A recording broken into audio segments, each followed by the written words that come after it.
Bayangkan sebuah skenario gila. Kamu baru saja menyeduh kopi hitam panas, menyalakan sebatang rokok dan bersiap untuk bersantai. Namun sebelum kopimu sempat berpindah dari gelas ke kerongkongan, sebuah negara sudah dinyatakan kalah, ribuan peluru sudah dimuntahkan, dan sebuah kerajaan baru sudah berdiri. Selamat datang di 27 Agustus 1896,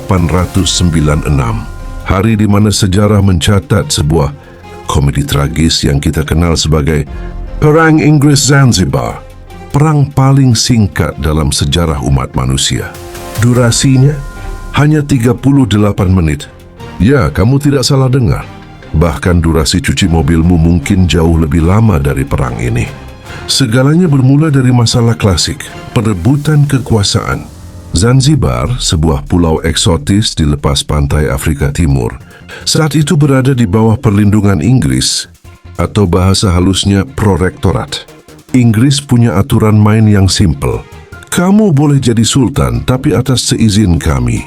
Pada 25 Agustus 1896, Sultan Hamad bin Thuwaini yang dikenal pro-Inggris tiba-tiba wafat secara misterius.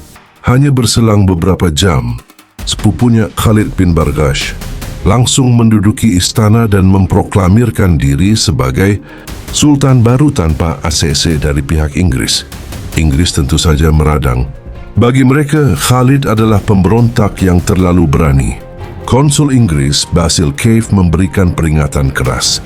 Namun Khalid justru menjawab dengan nada menantang, "Kami tidak akan menurunkan bendera kami dan kami tidak percaya kalian akan menembak kami."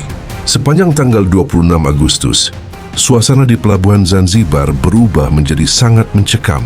Di satu sisi, Khalid mengumpulkan 2.800 prajurit di dalam istana kayu yang megah.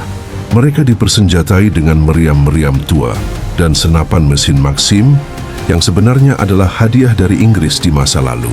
Di sisi lain, di perairan Zanzibar telah bersandar 5 kapal perang Angkatan Laut Kerajaan Inggris yang dipimpin oleh Laksamana Harry Rawson. Ada HMS Philomel, HMS Thrush, HMS Sparrow, HMS Raccoon, dan sang raksasa HMS St. George. Inggris memberikan ultimatum terakhir. Keluar dari istana sebelum jam 9 pagi besok, atau kami akan meratakan tempat itu. Jam terus berdetak. Khalid tetap bergeming. Dia mengira Inggris hanya menggertak. Padahal, Inggris saat itu adalah negara dengan armada laut paling mematikan di muka bumi. Pukul 9 pagi, batas waktu habis.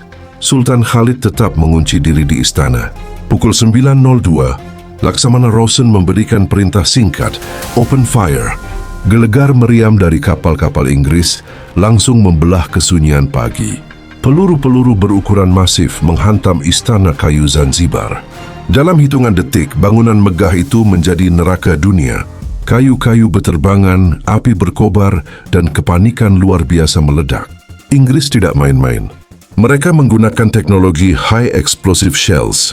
Di sisi lain, kapal perang milik Sultan, yaitu HHS Glasgow, sebuah kapal pesiar kayu pemberian Ratu Victoria, mencoba melakukan perlawanan heroik namun sia-sia. Hanya dalam hitungan menit, kapal itu tenggelam ke dasar laut oleh tembakan presisi dari HMS St. George. Kalian bisa membayangkan betapa timpangnya pertempuran ini. Itu bukan perang, itu adalah eksekusi massal di depan publik. Tembakan berhenti seketika. Bendera Sultan di atas istana ditembak jatuh oleh penembak jitu Inggris. Suasana mendadak hening. Asap hitam menyelimuti langit Zanzibar. Hasilnya, lebih dari 500 orang dari pihak Sultan tewas atau luka-luka. Sementara di pihak Inggris, hanya 1 orang pelaut yang terluka dan dia akhirnya sembuh total. Khalid bin Barghash, begitu tembakan pertama menghantam istana, dia langsung kabur lewat pintu belakang, menuju konsulat Jerman untuk mencari suaka politik. Dia meninggalkan rakyat dan prajuritnya terbakar di dalam reruntuhan demi menyelamatkan nyawanya sendiri. Jika kalian berpikir ini adalah legenda urban, kalian salah besar. Kejadian ini terdokumentasi dengan sangat rapi dalam catatan Guinness World Records sebagai shortest war in history. Berdasarkan arsip sejarah dari National Archives of the UK, Dan catatan harian perwira di kapal HMS Thrush, perang ini dimulai pukul 9:02 dan secara resmi dinyatakan berakhir pada pukul 9:40. Secara matematis durasinya adalah 38 menit murni. Beberapa sejarawan seperti Kevin Patience yang menulis buku khusus berjudul Zanzibar and the Shortest War in History menjelaskan bahwa ketimpangan teknologi adalah penyebab utamanya. Inggris saat itu adalah superpower, sementara Zanzibar hanyalah kerajaan kecil yang mencoba menantang matahari. Pesan moral dari kisah ini, jangan pernah membawa pisau lipat ke dalam pertempuran meriam. Dan yang terpenting, jangan pernah sombong di depan orang yang punya kapal perang lebih besar darimu. Zanzibar akhirnya dipaksa membayar ganti rugi atas peluru-peluru yang ditembakkan Inggris ke arah mereka sendiri. Benar-benar sebuah penghinaan yang luar biasa. Jadi apa yang bisa kalian lakukan dalam 38 menit? Mandi? Masak mie instan? Atau mungkin menaklukkan sebuah negara? Tulis pendapat kalian di kolom komentar. Jangan lupa like dan subscribe jika kalian menyukai fakta sejarah yang di luar nalar seperti ini. Salam dari saya, sampai jumpa di medan perang berikutnya.